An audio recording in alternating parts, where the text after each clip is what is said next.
Brothers and sisters, let us now invite on stage our guest of honor, Prime Minister Lee Hsien Loong, to deliver his keynote address. Prime Minister Lee, please. NTUC President, Brother John De Peva, Secretary General, Brother Lim Swee Say, Ministers, brothers and sisters, fellow Singaporeans. I'm very happy to be here this morning again for your Ordinary Delegates Conference. Swee Say invited me in April. He emailed me, he said he felt that I should attend to give some encouragement because of the global downturn. Fortunately, since April, the mood has brightened considerably. Today, your symbol is still upturn, but John De Peva tells me we are going to change the message from upturn to upturning, which is a considerable step forward. But that doesn't mean that we should just move on and forget about what has happened. We have to reflect seriously on this difficult experience. What does it mean for us? How can we progress in the future? This time last year, the world was staring down the edge of a cliff. The roots of the crisis go back quite a long way, but by the middle of last year, many economies were beginning to falter. And then in September, we had Lehman Brothers collapsing on the 15th of September, and that triggered a worldwide panic. A lot of people had thought that Lehman Brothers was too big to fail. There's a very big bank. The failure would be catastrophic. The American government would never allow it to happen. But the American government allowed it to fail. And suddenly, all the other big banks and financial institutions had a question mark put against them. Maybe something can happen to them too. So confidence went down, liquidity evaporated, customers disappeared.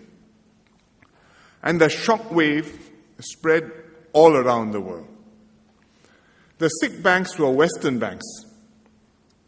So a lot of us hoped that the Asian countries would get off more lightly. But in a globalized world, there was nowhere to hide. We are all linked with trade. We export to China, but China exports to America and Europe. So when America and Europe has less demand, we have fewer exports. Banks are global. Citibank is in America, but they are also here. Morgan Stanley likewise, European banks likewise. When they run into trouble in Europe and America and they pull back their lending, they pull back worldwide. And our companies were affected. Stock markets are connected because the investors invest in all these stock markets together. So when New York and London plunge, you can see the Singapore stock market, Hang Seng, Kuala Lumpur, Jakarta, Tokyo all go down. So we found we were fully connected after all. The governments around the world responded with decisive, dramatic, unprecedented steps. They bailed out the banks with government money and guaranteed their debts. They implemented enormous fiscal packages to stimulate the economy. And they approved new money for the IMF, for the World Bank, so that there are institutions to help countries which run into trouble. After Lehman Brothers collapsed, we watched very anxiously as the situation deteriorated day by day.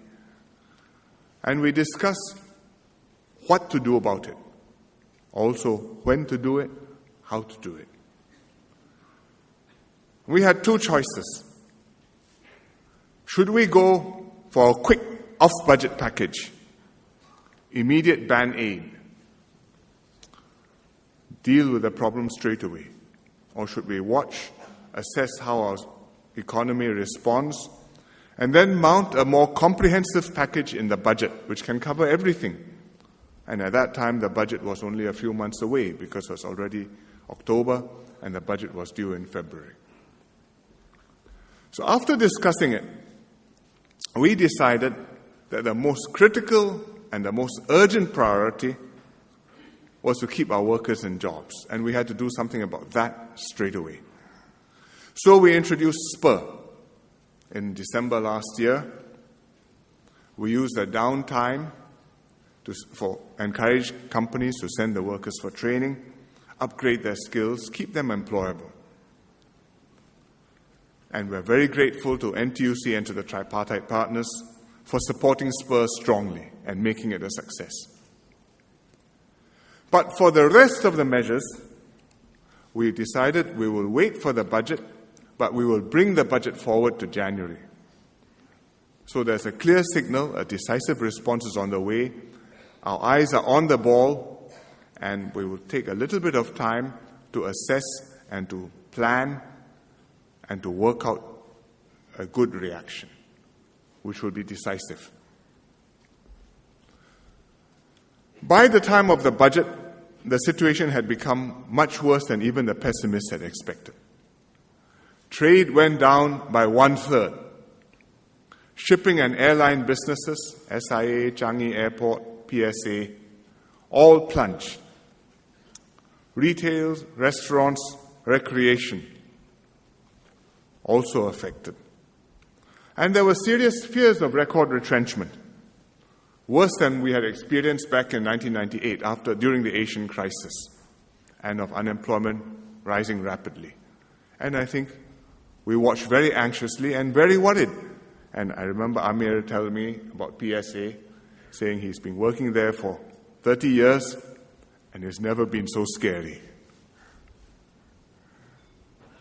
Given this grave situation, we launched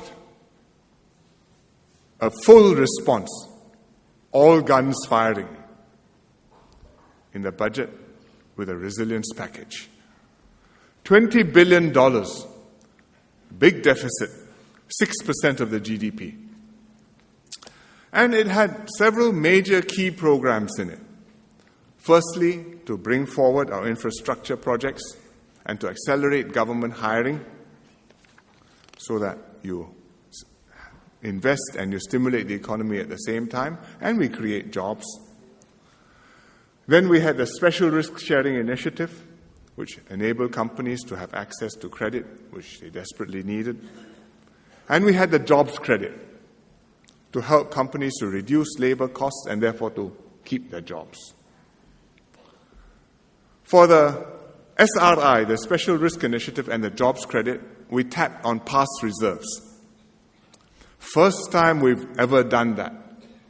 But this was an emergency, and we wanted to show that we were going to tackle the problem with all the resources at our disposal, everything that we needed.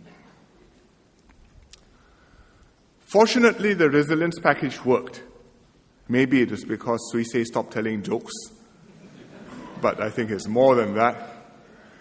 It's because employers and unions supported this, because the NTUC used the package to work closely with employers in order to discuss with the employers how they can cut costs to save jobs, instead of cutting jobs to save costs.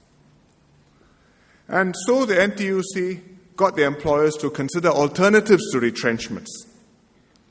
For example, using the jobs credit to improve their financial position and hold on to workers, to send excess workers on training using SPUR, or to implement other alternatives, temporary layoffs, shorter work weeks, wage cuts, etc.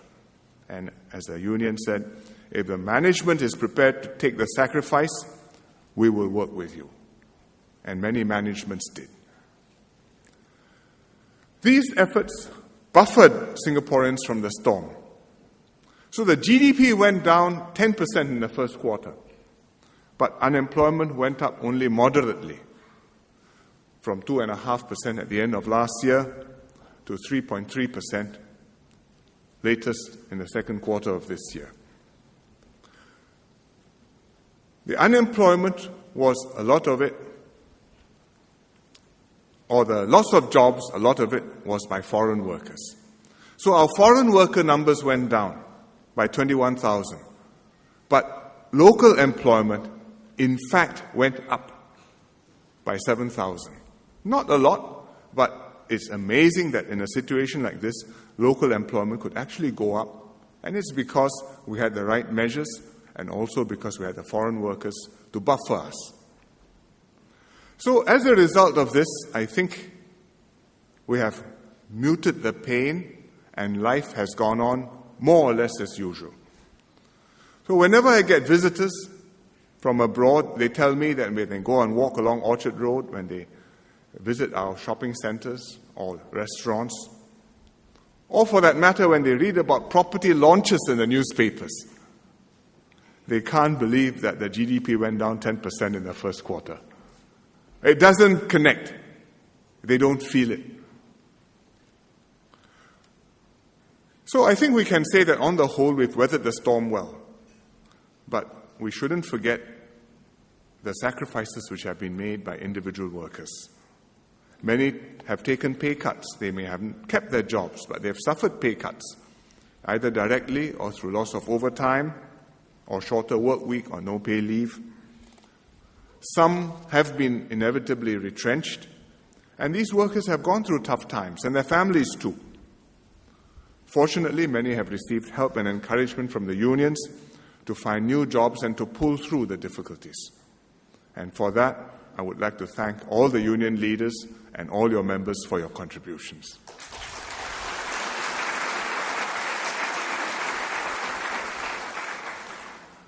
Now, we are past the worst of the storm. Second quarter, we had 20% GDP growth quarter on quarter. Third quarter, we just had the flash estimates yesterday, 15% growth quarter on quarter, which was much better than we had expected. And if you compare third quarter this year with third quarter a year ago, which is mostly before Lehman Brothers collapse, we are in fact above water. We went up by 0.8%. So as a result of this, we've revised up our growth estimates for this year. Again, and our latest estimate for 2009 is somewhere between minus 2% and minus 2.5%.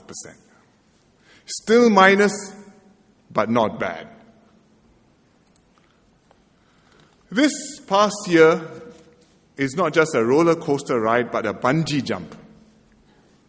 Has taught us and reminded us of some important lessons. First, that we are a small and open economy and more vulnerable to the global storm than other countries. Malaysia has gone down too, but less than us. Indonesia, more or less stable because they have a big domestic economy. Vietnam, also bigger than us, growing steadily. They haven't gone negative.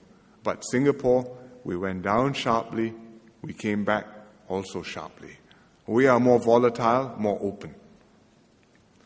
But while we are small, we are not unable to protect ourselves. We have the means to do that.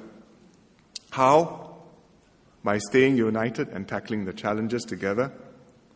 By analyzing the situation carefully and doing sensible, rational things which work for us. By making full use of all our resources in a crisis, but also remembering during normal times to build up our capabilities, build up our reserves, put away something for the rainy day, and strengthen our cohesion so that when we need to work together, we have a team. That's the history lesson. But the question is, what comes next? And what should we do about it?